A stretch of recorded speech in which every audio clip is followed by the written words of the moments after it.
لا تنسوا إخوتي الكرام سبسكرايب، متابعة، لايك فضلا وكرما منكم، وكذلك تعليقات وتساؤلات.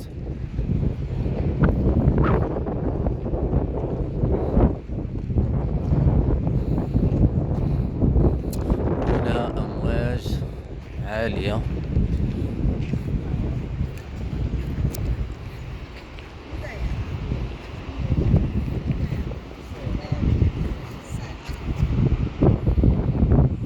هنا مصب نهر أبي رقراق كما ترون.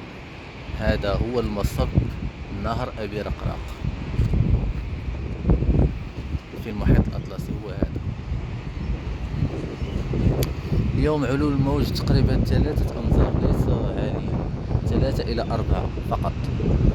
الأيام الماضية كان وصل إلى 8 أمتار،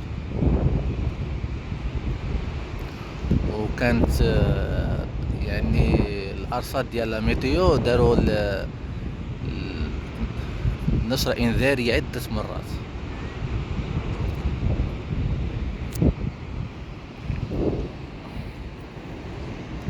هذا شاطئ الرباط، هذا هو الشاطئ ديال المدينة، شاطئ المدينة، شاطئ المدينة العتيقة. هنا كيكون عامر في الصيف. طبعا المناطق الآن خضراء، طبيعة خضراء الآن.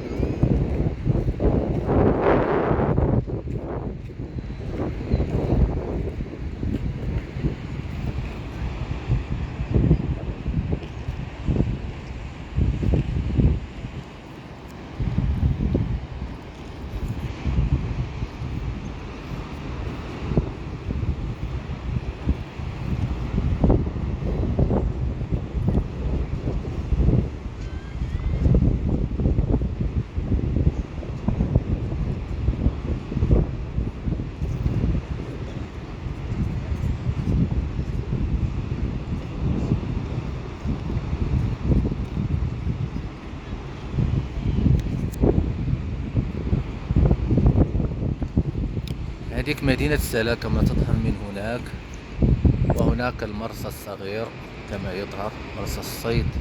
الآن حركة الملاحة الصيد متوقفة هذه الأيام.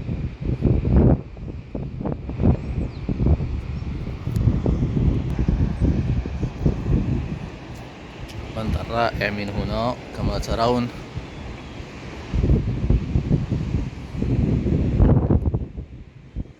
هذاك شاطئ سلا كما ترون، شاطئ سلا الكبير، وهذا شاطئ الرباط. جوج مدينات بيناتهم فقط الود.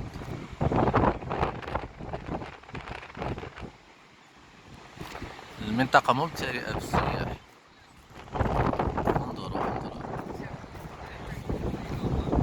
يعني هؤلاء كلهم سياح أجانب. اليوم لأن اليوم ليس يوم عطلة، اليوم دوام.